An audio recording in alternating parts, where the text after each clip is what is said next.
Hi, this is Mason. It's 11 o'clock in the morning in Syracuse, and we're live in the 315. Here's Brian Higgins. It works better if I bring the microphone in front of my face. Here's the thing, and I'm not complaining about the weather, but this is just the matter of fact of the spacious basement studios. Warm out there, which means no heat on in the house. Good for the NIMO bill, the Natty Grid bill. Bad for my warmth, so we got to rock the live in the 315 hoodie here today. I took it right off the rack behind me. Still working through a production for shirts and stuff for you guys. I've been in contact with our guy Mark, who won the bracket challenge. We're gonna get an XLT his way sooner than later, so hopefully in our Simply Sweet Sisters collab, we'll have that stuff available sooner than later. We got another little logo going. There's stuff happening. There's stuff happening. Yeah, you can take your tax refunds and just send them right to direct. You know how they have all the options when if you're using TurboTax or whatever. Hey, would you like to put it toward next year's taxes? Would you like to put it toward IRA? Do you want to donate $3 to the presidential election fund? Has anyone ever clicked yes on that? This, that, and whatever. They should would you like to just send it straight to National Grid? Like, we can take this and send it straight to the Natty Grid. So hopefully it's a good refund season for all of you and not a pay the bill season. As a reminder, they are due today. You know, I didn't procrastinate. I finished mine yesterday. We were on top of it. We hit the old send button yesterday and made sure that we could get that stuff going. All right, but here we are. It is Wednesday. I know the Open in Mason says we're here Monday and Thursday. We had to do a little flippity-flop switcheroo here this week. We're here right now as you can see, you spent your tax refund on Keystones. There you go. I mean, hey, do what you got to do. Do what you got to do. Matt from Auburn's playing some serious beer pong. He wrote off $20K of baseball card purchases. It could be business, Govendo. It could be business. I've written it like anything you can see here has been written off. It's it's a write-off, says Kramer. You don't even know what a write-off is. But they do. And they're the ones writing it off. Where was I? We were getting to our Thompson Road Tavern opening menu here today. It is Wednesday. As mentioned, we're here on Wednesday, 11 o'clock tomorrow. Tomorrow's a school half day for, I don't even know why. Tomorrow's a school half day, at least in ESM. So at 11 tomorrow, I will be occupado.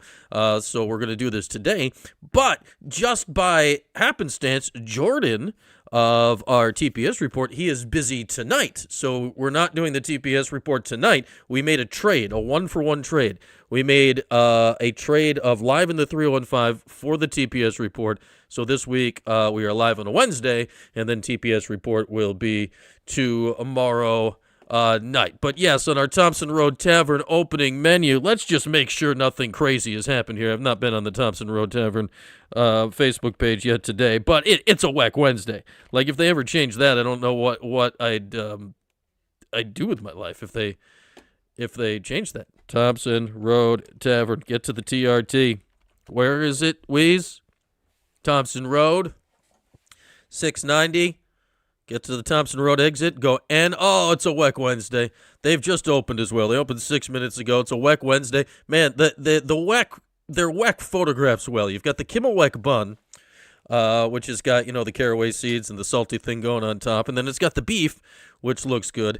And then, like, off to the side of their picture, on the right side of the picture, you can see they got a little, little container of the it's not little for horseradish, but they got a nice container of horseradish, and then they got a nice container of the jus, because what is Weck without a little dippy? So there we are, a Weck Wednesday at the Thompson Road Tavern. Go get that in your lives. As far as what we got going on today, Portal Watch. Kev's driving by right now. Portal Watch. Like, we're gonna be watching that portal. Nothing has happened yet this morning, but all right. Like, what's What's happening? There's rumors. There's rumors of swirling, according to the internet, about somebody we'll talk about here in a second. And he's big. He's big. The Orange needs someone who's big. So we'll check that out here in a little bit.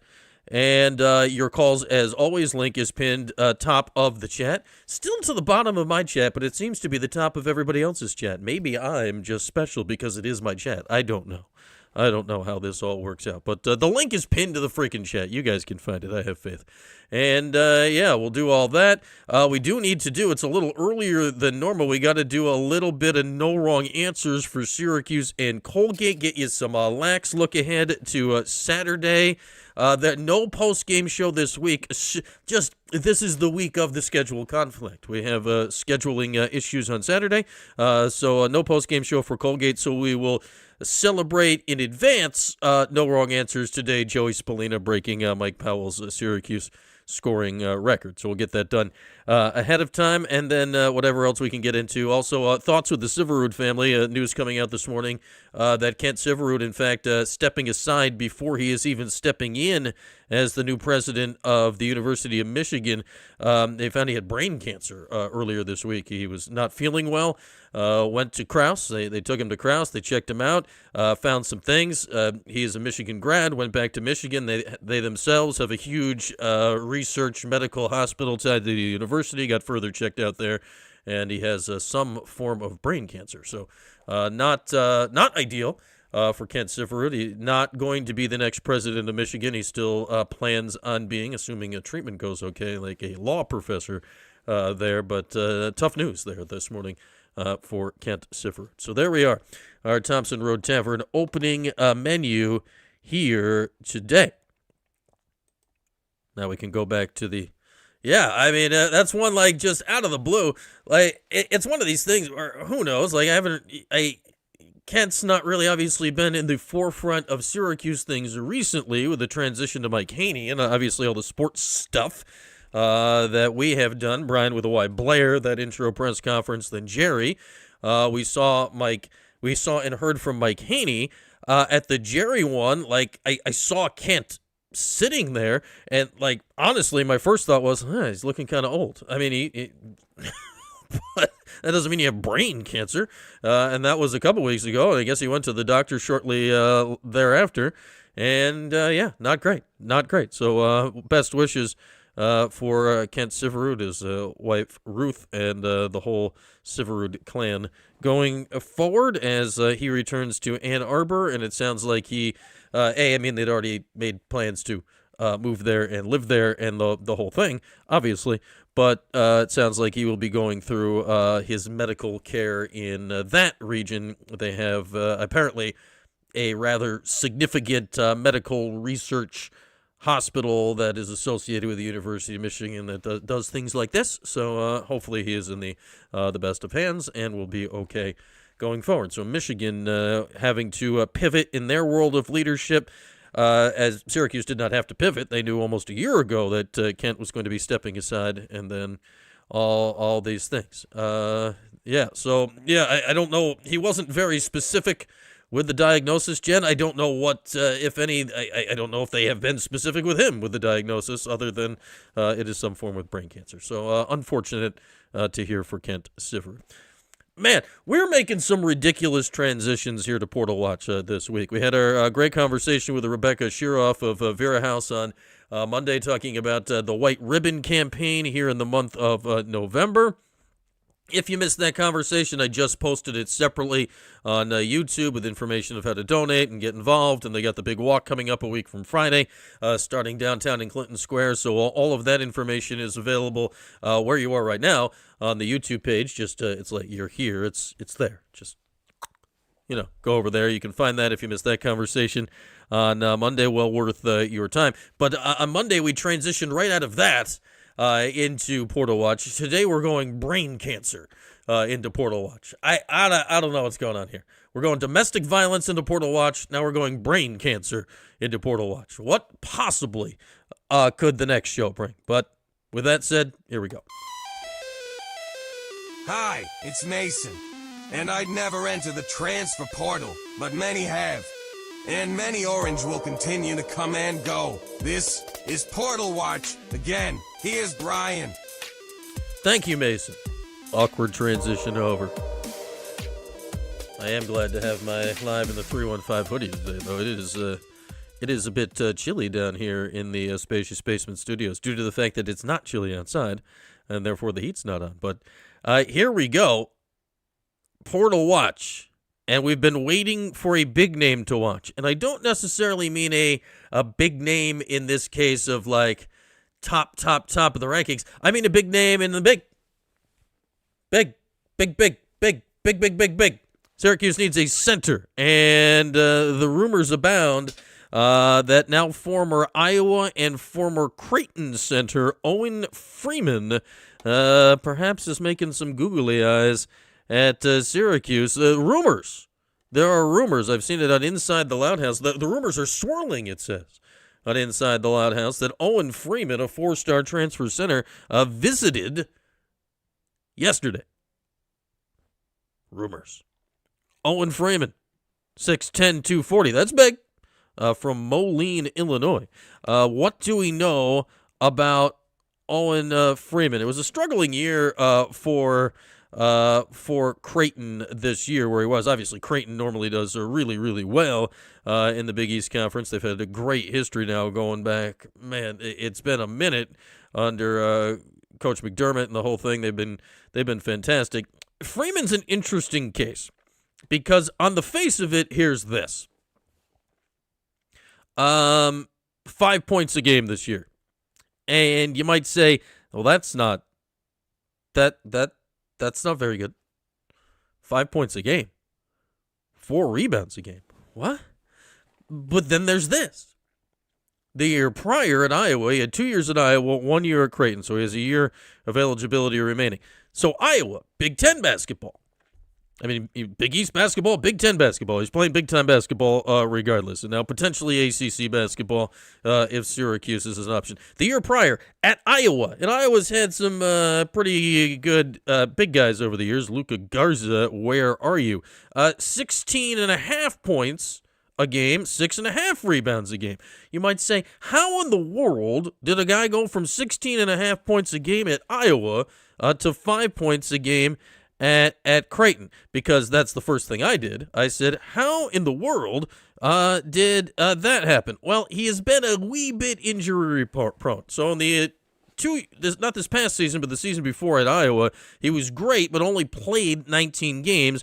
He had a finger injury that required surgery. Then last season, he at some point, or actually before the season, he got hurt. He hurt his knee. It required surgery. And while he played most of the season at Creighton, he wasn't quite right. Like, he had surgery sometime in the off season, and yeah, they're very vague. He got hurt while playing pickup last summer sometime, it sounds like. Basically, had surgery right when he got to Creighton, and he just wasn't right clearly all year. So the question here is, if you are Syracuse,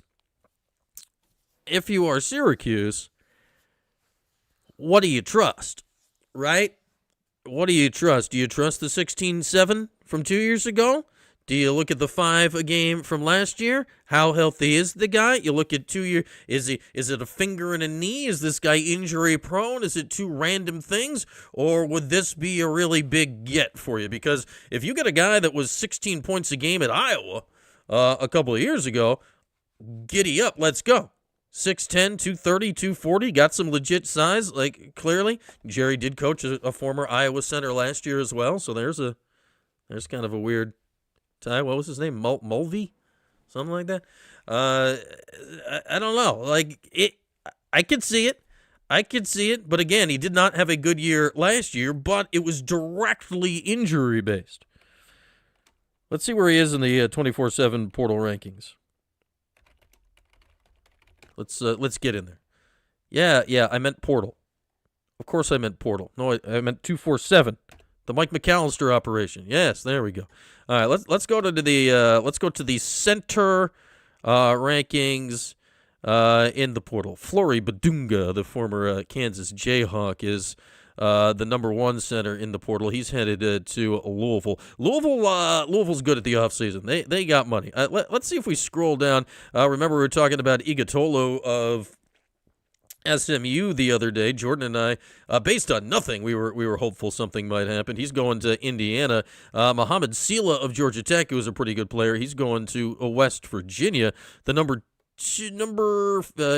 number 5 center in the portal. The number 4 in the portal right now, Samto Cyril from Georgia, is going to Miami. Miami's having a very strong offseason as well, with Coach Lucas getting ready for his second year. Masamba Diop and Mustafa Tiam, the number 2 and number 3 centers from Arizona State and Cincinnati, respectfully, are still undecided. We talked about Drew Fielder from Boise State at one point. His name is still hanging out there. I just don't know. We talked about Riley Allen Spatch from Toledo. Is that where he's from at some point? Wherever he's from. George Mason. Is that a George Mason logo? The problem is they gray out the logos of where he was, and it makes it much harder to read. He's committed to Cincinnati. I'm not. Owen Freeman is much further down the list, but he's on the list. But again, it's injury related, right? It is directly injury related. I want to go back to last year. Let's go back. I'm going back to the portal rankings of last year at center. So, Jaden Quaintance, who was at Arizona State 2 years ago, Kentucky this past year, was the number 1 center in the portal last year. He, yesterday, declared for the draft. Mustafa Tiam, didn't I just mention his name? He went from UCF to Cincinnati. Now he's looking for another school. We remember Henry Visar of North Carolina. He was the number 3 center in the portal last year. Some guy named Pharrell Payne, who went Texas A&M to Maryland following Buzz Williams. Whew. Was the number 4 center in the portal last year. And then Owen Freeman, the guy we're talking about, was the number 5 center in the portal last year. That was a major get for Creighton, and the year was ruined by injury. And we've seen Creighton, Ryan Kalkbrenner in recent years, they're not afraid to use their center. Somebody may have said Spatch, Mr. Weiss. So this guy was a big get last year. So this is one where, man, right? If this was professional sports, and this was technically free agency in pro sports, you'd bring the guy in, you'd get your team doctors to examine him, and then you'd move from there. I don't know if you really get to do that in the portal area. This is the one thing.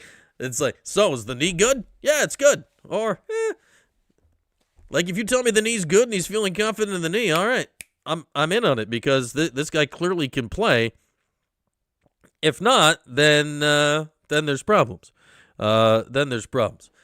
It's an interesting question, Kid Navy. Is not technically having a GM right now. We haven't even heard any good rumors about a GM recently.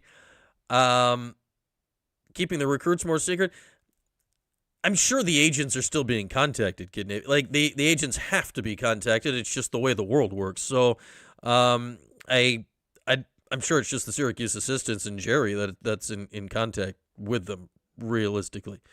A low-level looping audio of a ticker tape machine, a Newsy Gravitas. Should I do the show like an old baseball broadcast?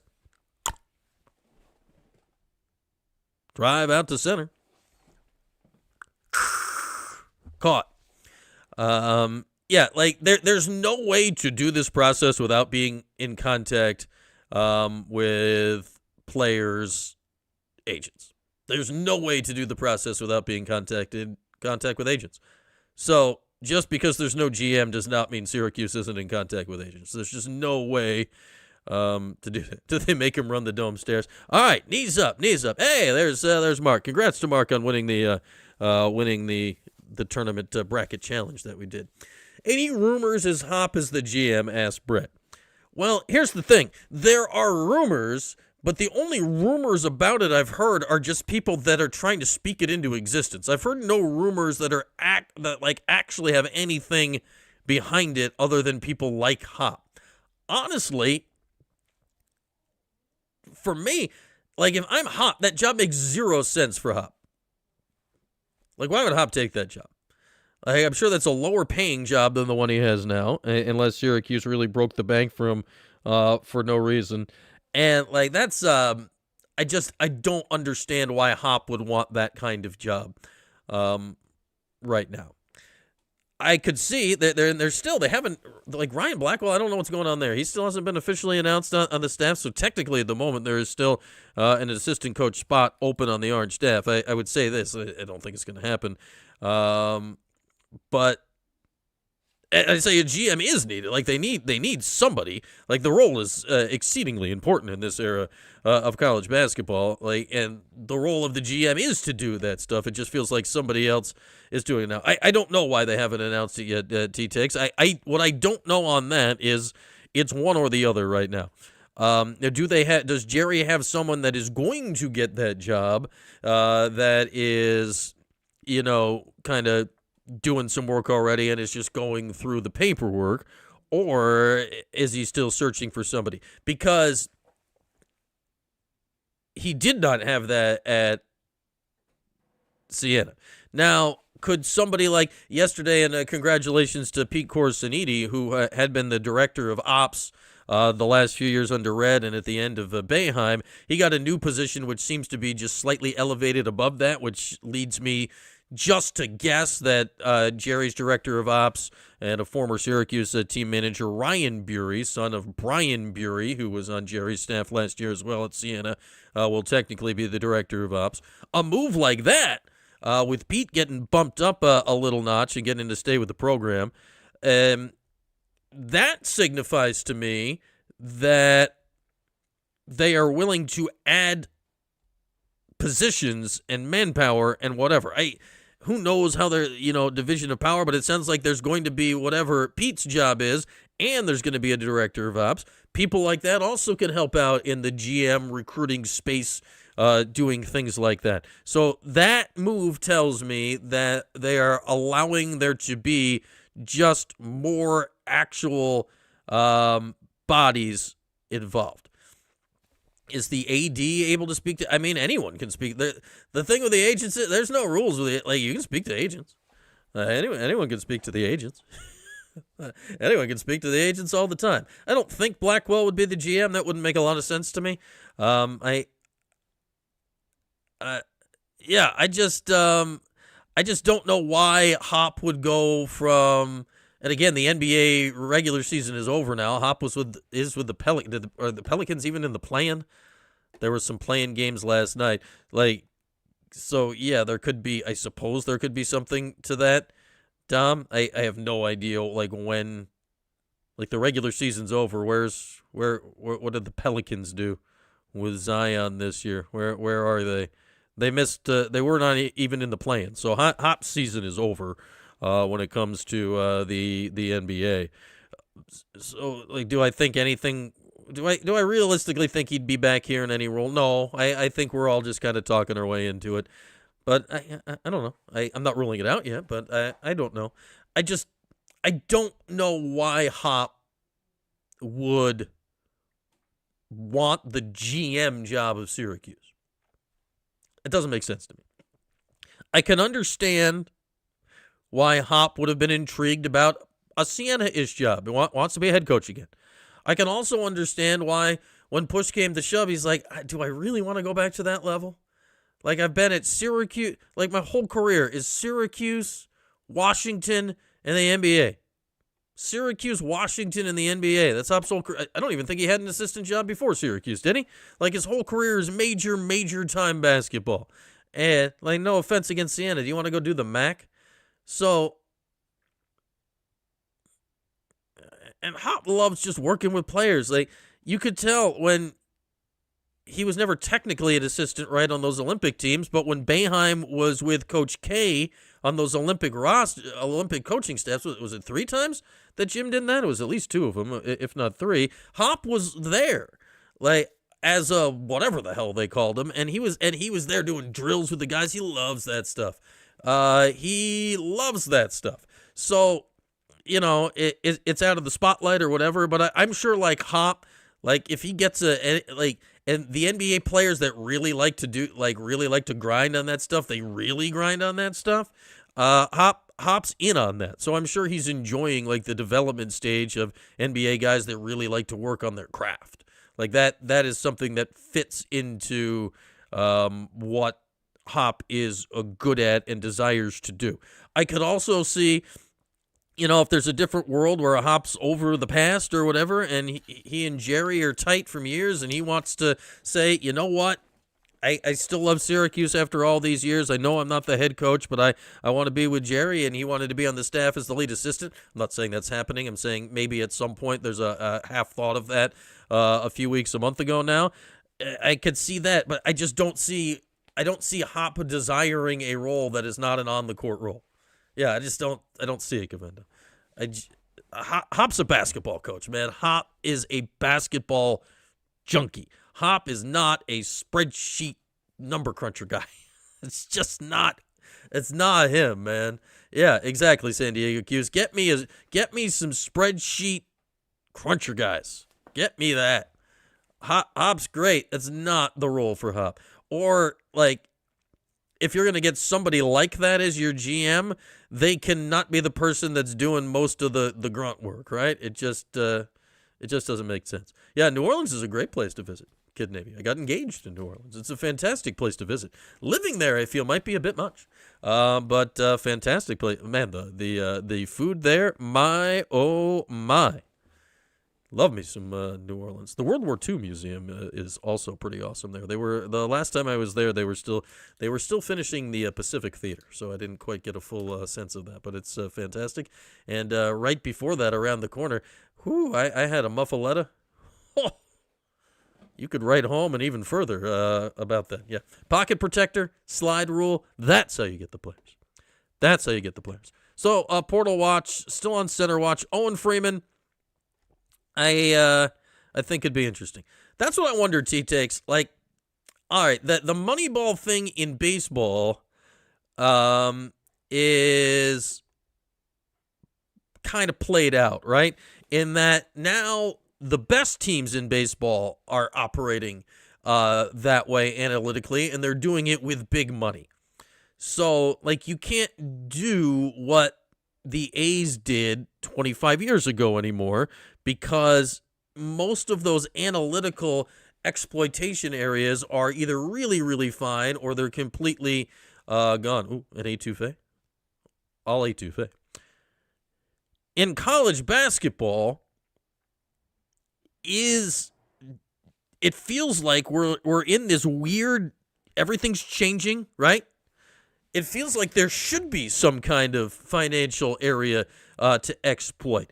I don't know what it is. Obviously, I retweeted something earlier today from Evan Miyakawa that says, like, at least limited research that NIL expenditure this year is up. Whatever the percentage was, it was significant.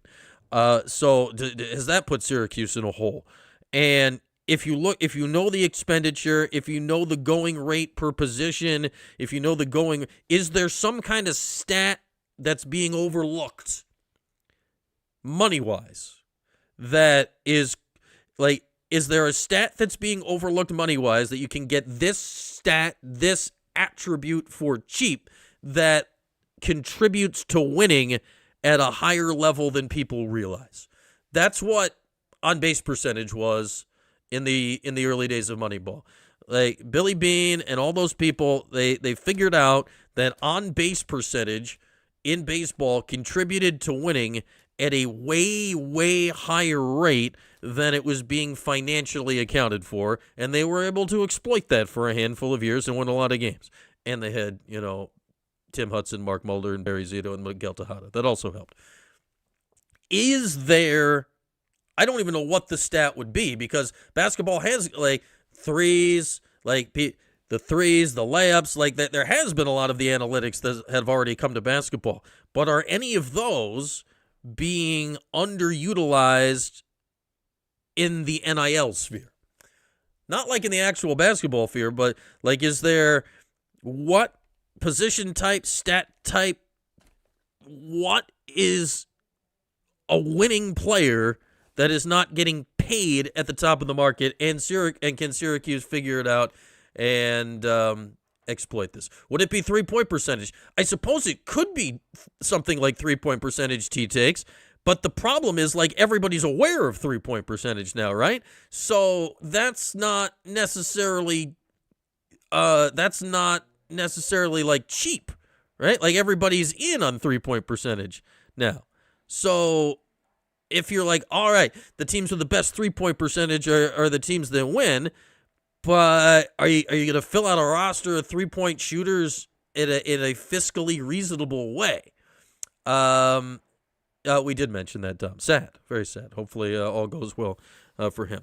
I don't know. So, okay, so now can you steer into it, T-Takes? If 3-point percentage is the statistical, or whether if it's 3-point percentage, if it's 3-point volume, whatever it is, if 3-pointers are the statistical realm that now everybody's in on, is there a way to turn into it and figure out a way to get like low cost points in the paint?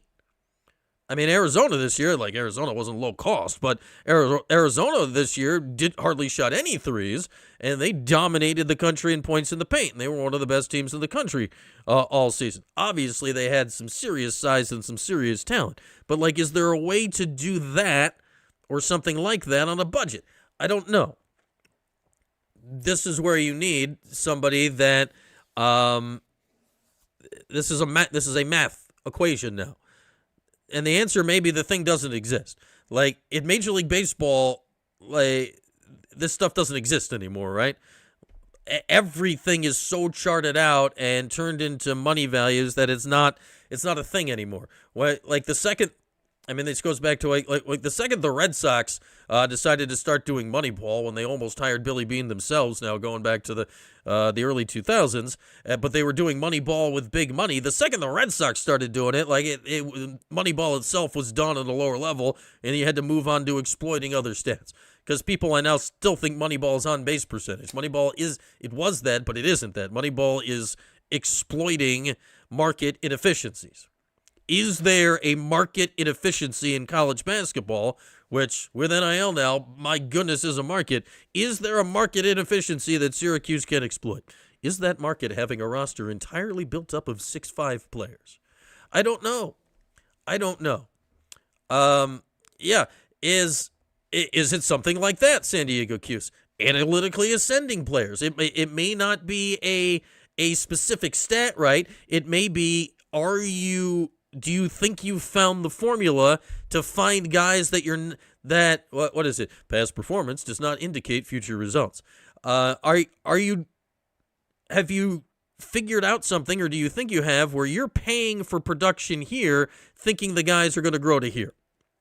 Like, that's a way to exploit an inefficiency. If you're paying for here and expecting here, okay, you're getting X minus Y for free, right?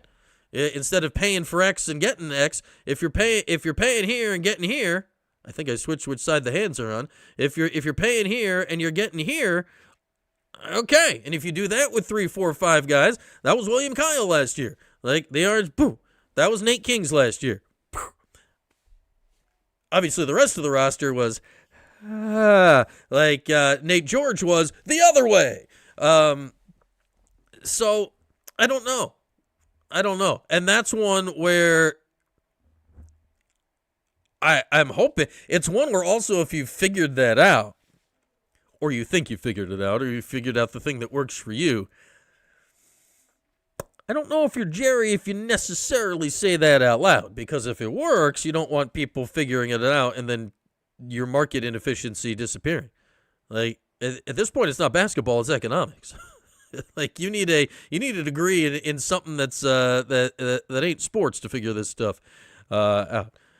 I mean, the mid-major players will not lead to wins. Q Sports Hour, the Big Ten Player of the Year this past year, and I'm not saying the Orange got this guy this year. The Big Ten Player of the Year this last year, that was the best player on the national championship team. Yaxel Lendeborg was at UAB last season.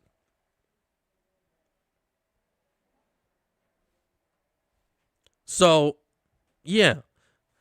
Yeah, Iowa. Bennett Sturts came from Drake initially. Now, can you rely on that only? No, you can't rely on that only because like the players you get like that have to have been. You talk about a market efficiency, they have to have been major conference players that slipped through the crack for some reason, not just, hey, we're winning the ACC with MAC players. No, it's you need to win in the ACC with players that either got better or got missed or whatever, and then you figure it out and put it together. So, yeah, I don't know. You look at William Kyle was not an ACC caliber starting center, but he led the league in blocked shots. Hey, William Kyle was plenty good enough if there was, William Kyle was not going to be the best player on a really good ACC team. William Kyle could have been a center on a tournament team if you had better stuff. Yeah, I don't know. Like William Kyle was a good player. William Kyle was a good value because William Kyle played like William Kyle had a lot of question marks after a weird year last year at UCLA. That's where, I think they're extremely different players, right? I don't really know Owen Freeman's game, but he doesn't look as bouncy as William Kyle. But if you're going to go after a guy like Owen Freeman this year, it's to try to exploit the market inefficiency that he had a really bad year last year because he was hurt.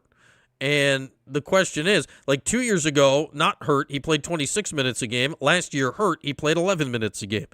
If you think his health-wise, he's going to be the guy that plays 26 minutes a game again, and you're paying him to the level of, probably not the guy that played 11 minutes a game, but if you're paying him somewhere in between there, and you can get 26 minutes a game production out of the guy, there's value.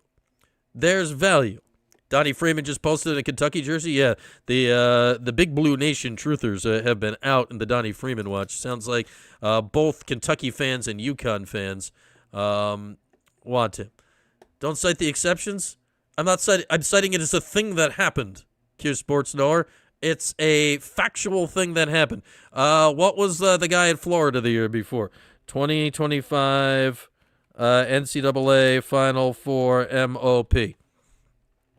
Yeah, Walter Clayton Jr. Where did he come from? He didn't start at Florida. Walter Clayton Jr.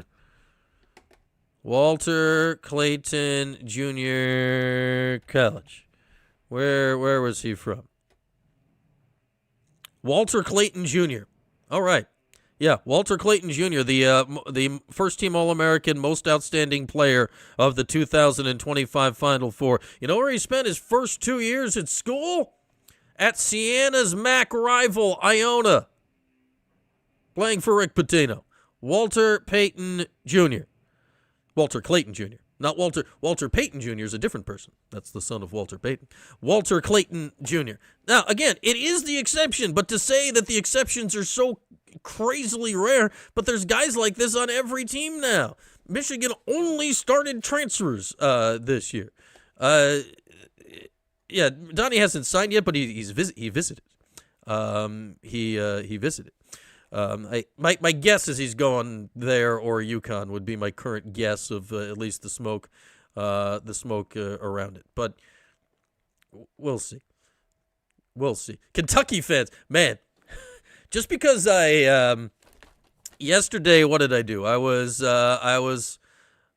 looking something up, which led to Donnie, and I'm like, all right, let's check on what's up with Donnie, which led to that he was in Kentucky, which led to very shortly the Kentucky fan base. And man, y'all are crazy.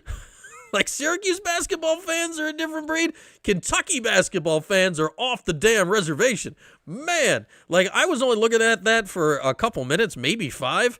And just at Kentucky fans on Twitter, I had searched, I don't remember what I had searched, but Donnie Freeman came up, which led to Kentucky fans and UConn fans, which just great.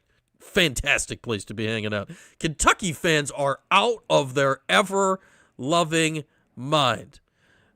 Out of their ever-loving mind. Oh, man. They were top portal targets? Well, I mean, what do you want, Q Sports Nor? What do you want me to tell you? Like, I can't tell you that Syracuse is getting the top portal targets right now because they're not. What do you want me to tell you? Yeah, but he came from UAB. That's where he came from. And then he got replaced by Chance Westry at UAB. It's a small world. I don't know what you want me to tell you. Like, if your goal is to be miserable, you're winning. Congratulations. But yeah, he was a big get. He was a great player. But guess what? People get better. So we're talking about what can Jerry find in the portal. Like, the idea is to find people that can get better. Yeah, Clayton was a great player at Iona. Where did I put his stats? Walter Clayton Jr. at Iona averaged 16.8 points a game. You know who averaged right about that in the MAC this year? Gavin Doty. Am I saying he's Walter Clayton? No. But let's put Gavin Doty. Let's look up Gavin Doty's college stats. Let's go side by side with Walter Clayton. Both players in the MAC, right? Both players in the MAC. Freshman year, Walter Clayton at Iona, 7.3 points per game. Freshman year, Gavin Doty at Siena, 11.3 points per game. Oh, that's more. Sophomore year at Iona, Walter Clayton, 16.8 points per game. Sophomore year at Siena, Gavin Doty, 18 points a game. Huh, how about that? They both played in the same damn league. Am I saying that Gavin Doty is going to be the MOP of the Final Four? No, but yeah, look at that. How about that? Walter Clayton Jr. That guy was fun to watch. That dude could play some basketball. Let's go back to the portal. Was Walter Clayton the top guy in the portal 2 years ago? What year was he in the portal? Walter Clayton Jr. would have been in the 2023 portal. We got the portal open. We can go back in time.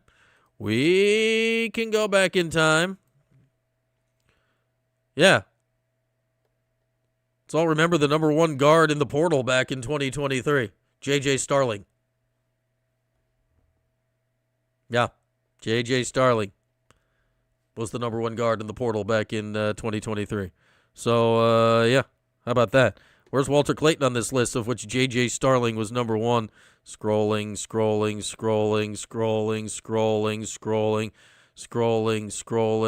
I just scrolled past Joe Girard. Scrolling. Oh, he's way down here in about 30th or so. So, yeah, Walter Clayton wasn't the number one guy in the portal. How about that?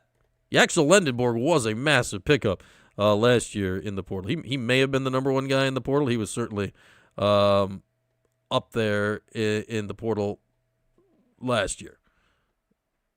If not number one, he was very, very high in the portal last year. I don't see him on the list right now. But, yeah. Yes, he did, Q Sports North. That's not the point. You're missing the... He also joined a team that had just gotten a new coach. Like, what do you want? He joined a stacked Florida team that the Florida team had just fired their coach. There was a reason they had a new coach. Like, they turned it around really quickly, but they had a new coach, right? They had a new coach. So, take everything with a grain of salt. What we're talking about is, can Jerry, with whatever finances Syracuse has, can they use that in a way to outfit a winning team? Yeah, does Syracuse have Latasha Lattimore and Camila Cardoso? I did see that, Ryan Mullen. One's supposed to be the front line of the future for the Syracuse Orange women's team. There we are. That was going to be a moment with Cheyenne Day Wilson as well. That was going to be a thing. That was going to be a thing. And then some other things happened. Shout out to Camilla, who no longer will be playing with Angel Reese. That big trades in the WNBA. The draft was the other night. Syracuse did not have any players drafted. Yeah, Q Sports Knower. Subscriptions are available. And to anybody, if you'd like to subscribe to the channel, you said he was a top player in the portal, Q Sports Knower. Scroll up and read your own words. Oh, man. $250,000 if Hop was the coach. Oh man. So yeah, I don't know. Like if I look at, they're very different kinds of players, right? Like he was a 6'2" point guard type, but Gavin Doty had better stats in the MAC in the last 2 years than Walter Clayton did in the MAC at Iona. So I'm not ready to go into this season with Gavin Doty as Syracuse's best player. That would concern me. But to say he can't step up and play at this level, to say these guys can't do it is foolish. It's absolutely foolish. Bird feeder camp. Now to say it's going to happen, like they also better not be done. They need a center, and I think they need another playmaker of some sort at minimum here. And that's what we don't know. We don't know if they have the finances to get those guys. And that's what we will know in a week or two, right? Like we're going to know in a week or two if Syracuse had the finances available, because if Syracuse has the money, they'll get guys. Guys are now, like, it's been a kind of a slow burn in the portal, but it's starting to pick up here. I'm looking at the top of the portal on 247, and more guys than not toward the top 15, 20 are off the board. The top two here at the moment are John Blackwell from Wisconsin and Rob Wright, the BYU point guard. Rob Wright, I think, recently visited Kentucky as well. But then the next 5 guys, give or take, are off the board. 9 of the next 10 or so are off the board. That guard from Hofstra, Cruz Davis, he's in there. Caden Mingo's in there. They're still on the board. Jeremiah Wilkinson, that was the name we talked about a few days ago. He came off the board last night going Georgia to Arkansas, the 17-point game scorer. Chance Westry. I'm still intrigued. I'd like to know if the Orange are still on Alex Wilkins. I like this guy. From the one game I ever watched him play. He was at Furman last year, a Paladin. That dude can put the ball in the bucket. He's turnover prone. He's a combo guard, can play the point for you. He's 6'5", like everybody else from that has come in so far. But man, if you're telling me they got money, I'd love to go get that guy. I like him. I like him. That would be one to get. And we haven't really seen a final destination for him yet. Could Syracuse still be standing when the chairs are? Like, I didn't have to scroll down that far on this list to get to Gavin Doty. Malik Mack's still there. How about that? Our old friend. I really like Alex Wilkins. I don't know where Alex Wilkins is going to end up, but I really like Alex Wilkins. I like the positional size, Nature's Sweet Melody. Pardon me. I like the positional size if they get some legit size, right? Like they still need a big. They still need some stuff. Yeah, I think San Diego Q's, to your point, like I like what they have done as long as they have not done the biggest things they're going to do. If this is the biggest names they're going to do, I'll have the Yaxel. Jerry Jang's back in the portal. Man, what's his name? Papa Conte. He's back in the portal as well. If they need to get like 2 more legit, I'd say 2 more probably starters out of the portal, right? Certainly a center and something else. I still say kind of point guard. Like the guy they got from Temple isn't like he can play point guard, but he's not really a point guard. Like he's a point guard. They still don't have a point guard on the roster per se, but they have some combo guards. They got guys that can do it. I mean, in many ways, Jerry was one of those guys over the whole course of his career, and he played point more often than not, but obviously did stuff off the ball with Edelin and various guys, Josh Wright, over the course of his career as a player. So he's certainly aware of the idea of it. So I don't know. You need a big, you need that, and then Francis Folofak's still out there. News came out yesterday he's visiting Georgia Tech. Obviously, they lost all of their size.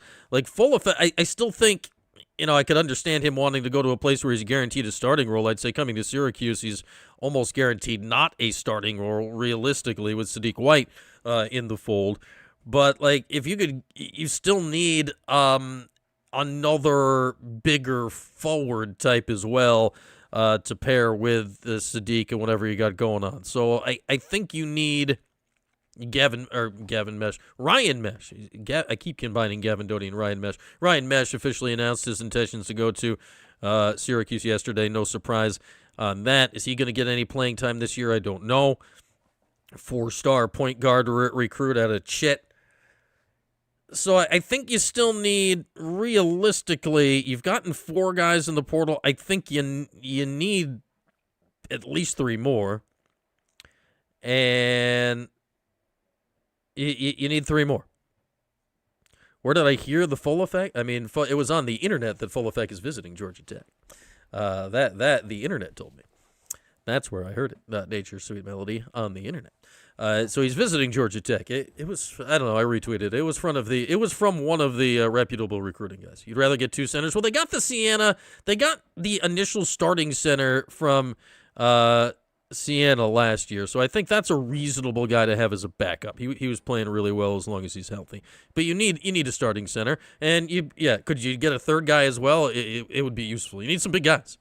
Yeah, Wilkins' usage rate was crazy last year. Wilkins always had the ball in his hand for Furman last year. He was, if anyone watched their first-round tournament game against UConn this year, which of course they lost, in the first half, he went, like, ridiculous on fire. Ridiculous on fire, Mason reported. And he's got moves, he can shoot it, he's got stuff. Now, he was a little loose with the basketball, he was doing way too much, but it was Furman trying to beat UConn. You put him in a little more whatever setting. You think they underestimate? Yeah, that's what I don't know. Der Koning 1. I don't know if they and I still don't know I don't know the answer to this because it could be a variety of things. Did they underestimate how much NIL they would have, or did they underestimate what the market would be, or option 3 is, do we just not really know the answer yet because they may still get a big name or two, and it just hasn't happened yet. It just hasn't happened yet. We'll have DOR. No, DOR is gone, Devin. DOR is in the portal. And even if he was here, like, that guy looked terrible.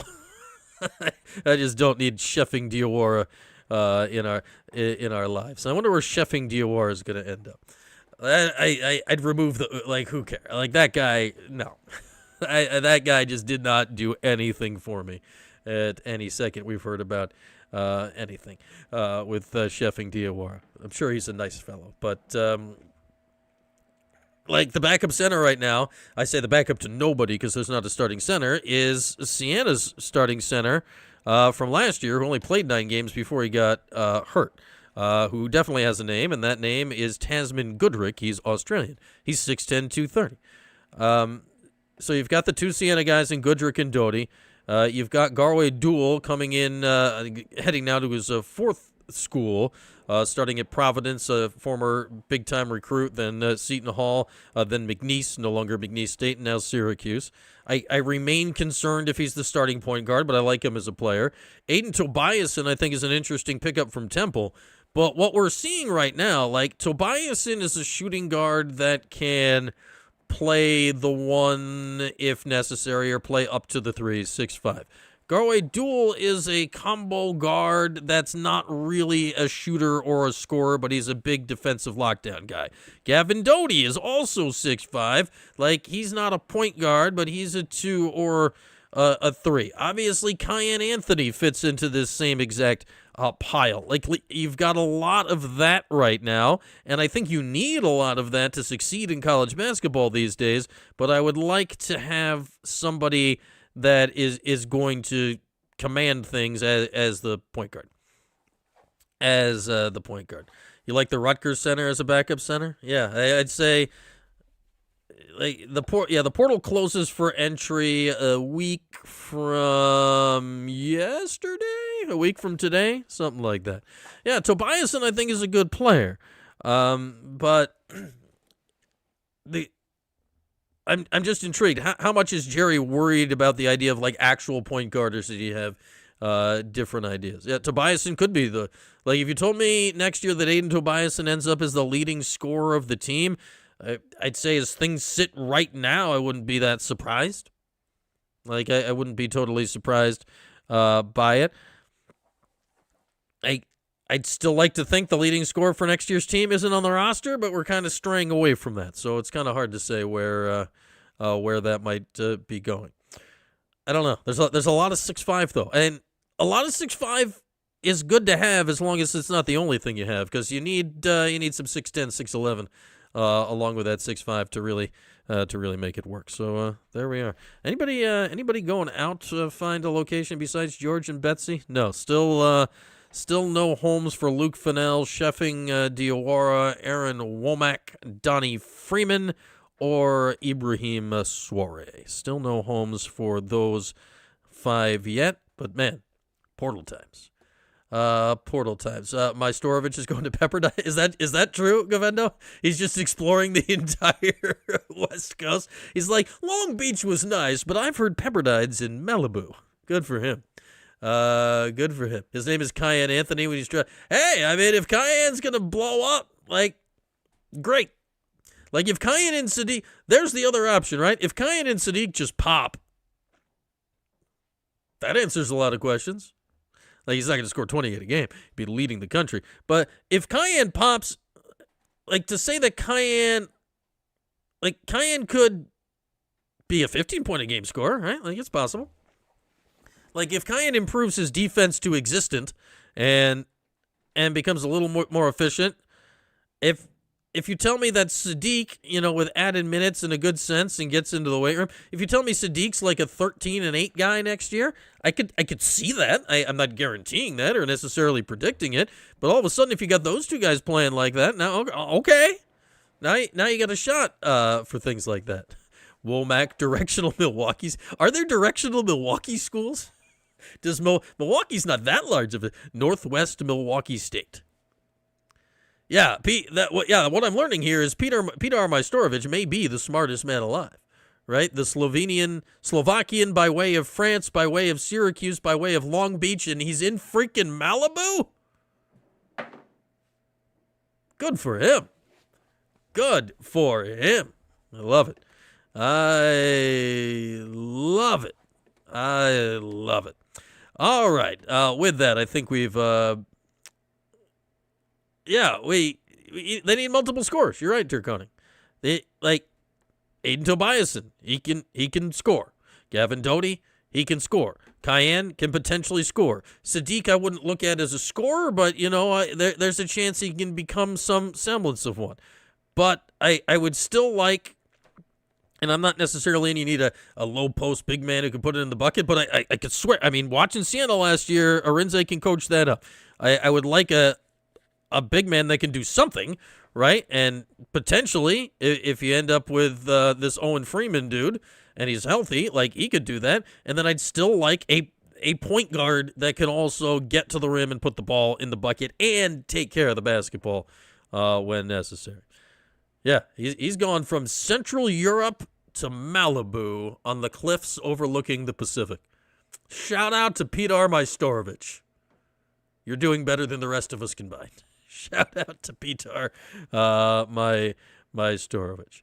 Yeah, like, can Cayenne and Sadiq make big steps? I think as the roster stands at this second, like as the roster stands right now, those guys making big steps is a massive key to the season. Like that is a massive key to the season today. A week, 2 weeks from now, we'll see. I don't know. And that's where we're going to find out how deep the NIL pockets are. All right, there we are. A little bit of the Portal Watch. That wasn't a little bit. That was like 50 straight minutes of Portal Watch today here live in the 315. And now, before we wrap up, if you don't play D, then we'll play. So, we'll see. It didn't obviously come down that way based on what we saw at the end. I mean, Jerry literally only played 5 guys against Duke for Siena. Jerry's actual rotation at Siena last year before multiple injuries and a weird late season eligibility issue, he was playing 9 guys. He was playing 9 guys. Like right now, and I swear we're going to get to no wrong answers for Syracuse Colgate Lax on Saturday, though there's not a lot of suspense on that one. Right now, hang on, what am I looking at? I'm going to say it again. Right now, Syracuse's rotation next year. You've got your 4 incoming transfers in Tobiasen, Dual, Goodrick, and Doty. So there's 4. You've got Cayenne, that's 5. You've got Sadiq, that's 6. Okay, so you got 6. Ryan Mesh, I'm going to kind of put to the side right now. There's 6. Starting center in the portal is 7. Another hopefully impact player is 8. A backup forward type is 9. That's a rotation right there. But that's still 3. That's still a third of your rotation you have to go get from the portal. Like, that's still a third of the rotation you have to go get from the portal. And we're getting to the point that some of that just it needs to start happening a little bit. Now, remember on Monday, right about this time, we were freaked out. And then right about this time on Monday, 48 hours ago, Aiden Tobiasen committed. So there we go. Blackwell's official. Did something happen? Do I need to check my email? Gavendo, has there been breaking news? Has there been breaking news? Or are you just saying? You just know things? I have no email as of yet.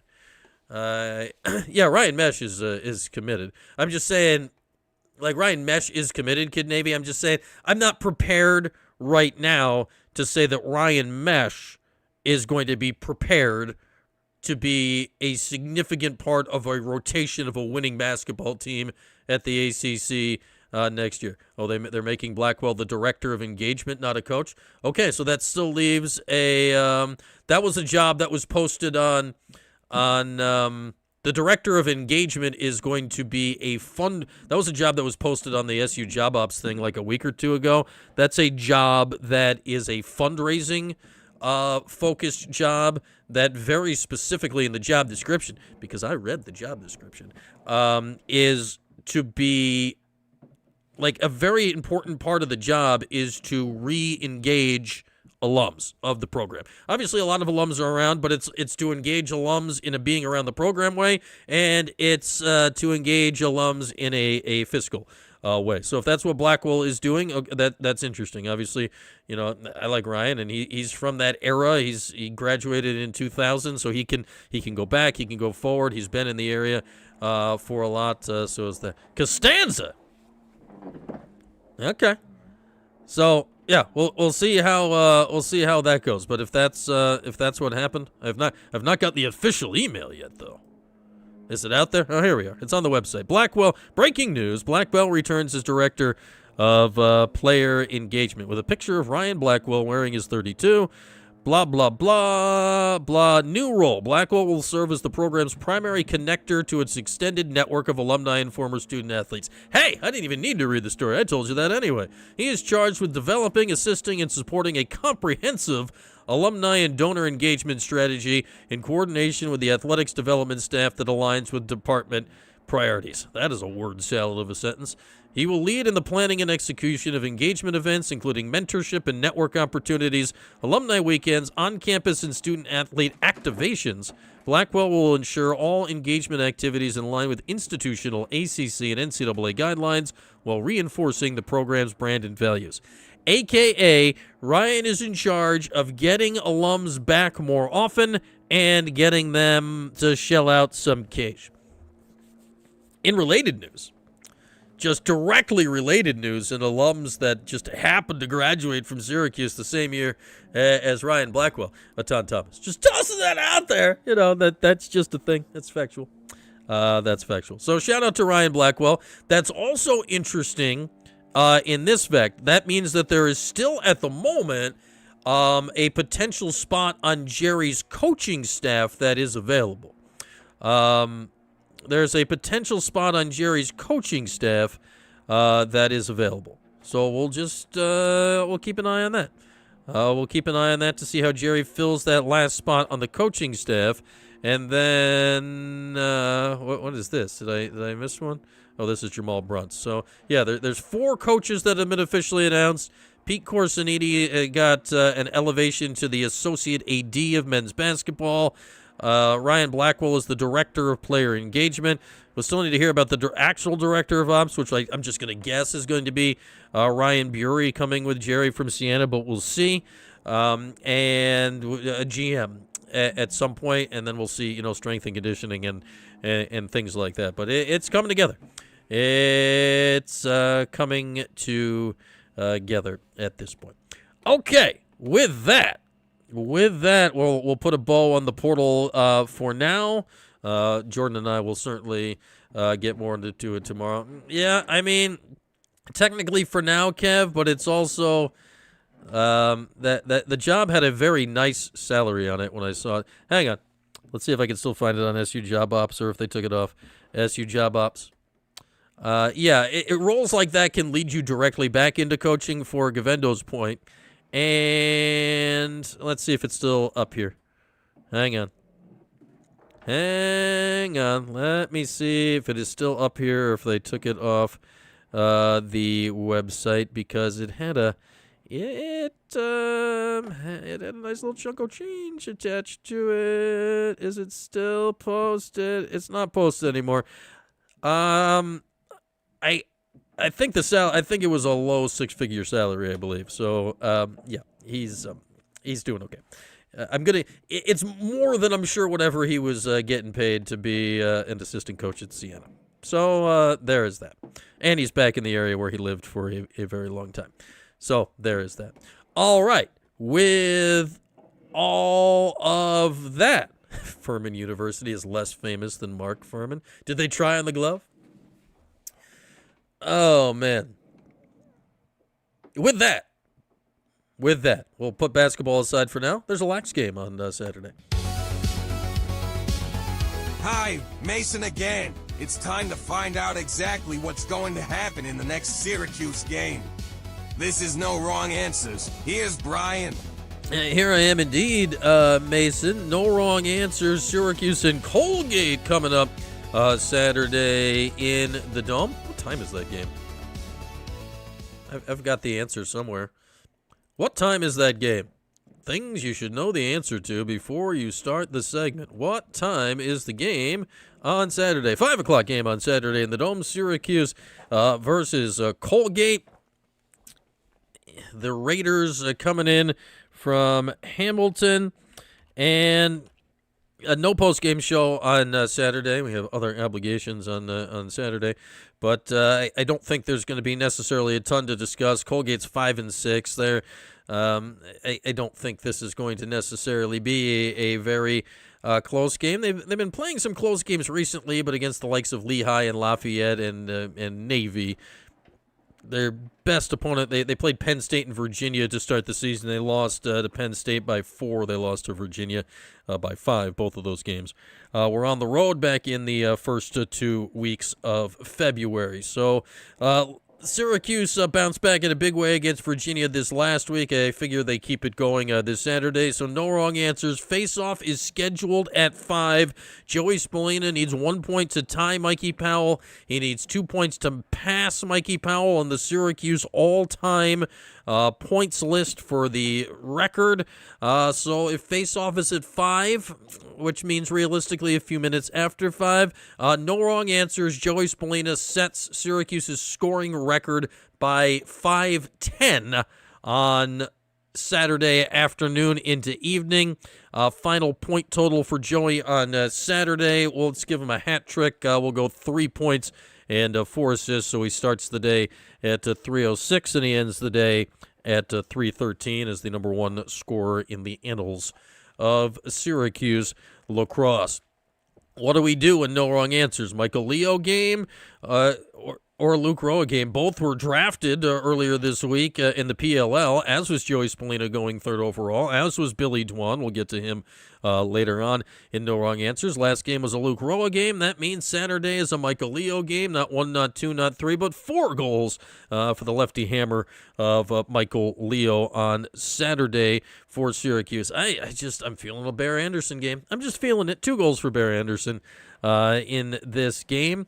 Where else should we go on the offensive side of things? Wyatt Hoddle had a nice bounce-back game. We haven't heard. We talked about him a lot earlier in the season, not a lot recently. I'll go 2-1 for Wyatt Hoddle on Saturday. Let's switch to defenders that score goals, because on No Wrong Answers, we tell you that Billy Dwan will score a goal, and we are right almost exactly half the time. No Wrong Answers, a goal for Billy Dwan on Saturday against Colgate. Elsewhere in the game, face-offs, Johnny Mullen has been up, he's been down. I think against Colgate, it is a good chance to have an up day and maybe get back on track for the remainder of the season. Colgate, as a team, is 46% from face-offs. That's not good. Big day for John Mullen. I say he wins 70% of the faceoffs Saturday in the Dome. Jimmy McCool's our player of the game. Wildbirds Unlimited last time out with 16 saves, 7 in the fourth quarter against Virginia. I think Jimmy McCool can have a kind of relaxed little Saturday. I think he has a very good game, but I think it's mainly inconsequential to what goes on for Syracuse. No Wrong Answers. Final score in the Dome on Saturday. Syracuse 19, Colgate 8. I think it's going to be a blowout that then sets the stage for just banger after banger for the remainder of the season, because after Saturday, it's Notre Dame on the road, it's the ACC tournament, it's the NCAA tournament. It's like this is the last stop in anything resembling the shallow end of the pool this year for Syracuse. So No Wrong Answers, Syracuse gets the win in this game. Again, no post-game show this week. We'll be back with the Lax post-game show next weekend when Syracuse heads to South Bend to take on Notre Dame, currently number 1 in the country at Arlotta Stadium. No Wrong Answers, Cuse, and Colgate. With that, we'll bring a conclusion to our program today. We're back at it tomorrow, not at 11, as we normally are on Thursday. We're back at it tomorrow night. Myself and Jordan, our TPS report. Transfer Portal Syracuse with a full dose of Portal Watch coming up tomorrow night, Thursday night, 8 o'clock, right here. With that, have a good day, everybody. We'll talk to you again tomorrow night. Thanks for watching the 315 with Brian Higgins. Don't forget to like, subscribe, and turn your notifications on. We'll see you next time.